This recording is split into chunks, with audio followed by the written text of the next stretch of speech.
Good evening. A Jefferson City woman is recovering tonight from a brutal attack. She says her boyfriend slit her throat with a knife. An expert says episodes of domestic violence like this are dangerously underreported.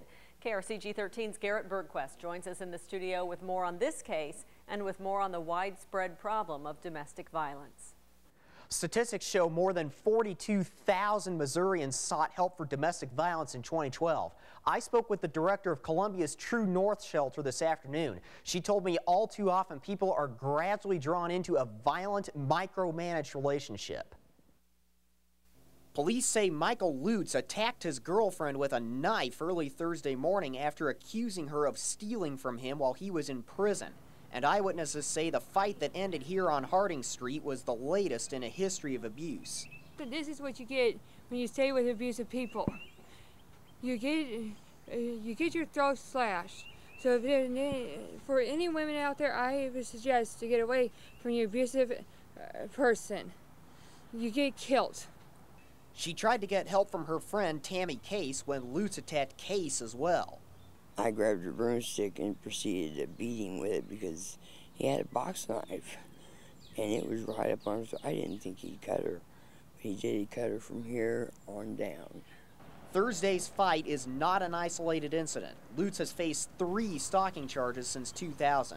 According to the Missouri Coalition Against Domestic and Sexual Violence, more than 10,000 people went to domestic violence shelters in 2012.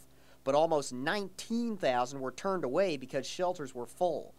Here in mid-Missouri, about 645 women were sheltered in the coalition's central region, which includes most of KRCG's viewing area. Another 214 had to be turned away. One expert says many abusive relationships start out overly loving, then the abuser gradually takes more and more control over the victim's life. That control begins to escalate. And that's a confusing state to be in because it doesn't make any sense. It's not the way he was last month. Why is he doing this? Fortunately, this woman now has a chance to start over. Hopefully we're building her self-esteem and giving her a good place to live, food on the table. In Jefferson City, Garrett Bergquist, KRCG 13 News. There is another domestic violence case new this week. A Columbia man is being held tonight on a $600,000 cash-only bond after allegedly terrorizing his girlfriend Wednesday.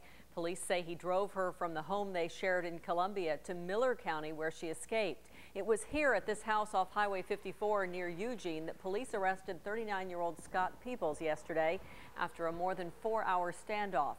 Authorities from both counties worked together. Peoples faces charges in Miller and Boone counties for kidnapping, sodomy, and assault. How dangerous was he? Well, I mean, very dangerous, and he had a gun and other stuff. Well, in the probable cause statement, it reads that he had sodomized the victim, had went into her home. He had tied her, bound her hands, and then transported her in their vehicle from Boone County, in fact, to Miller County. And during that process, he was striking her and choking her.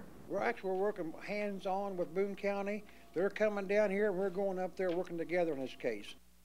If you or someone you know is a victim of domestic violence, call the National Domestic Violence Hotline. The number is 800-799-7233. There are many resources here in mid-Missouri for victims of domestic violence. Cities including Columbia, Jefferson City, Moberly, and Fulton have domestic violence shelters. We have a thorough listing of those services on our website, connectmidmissouri.com.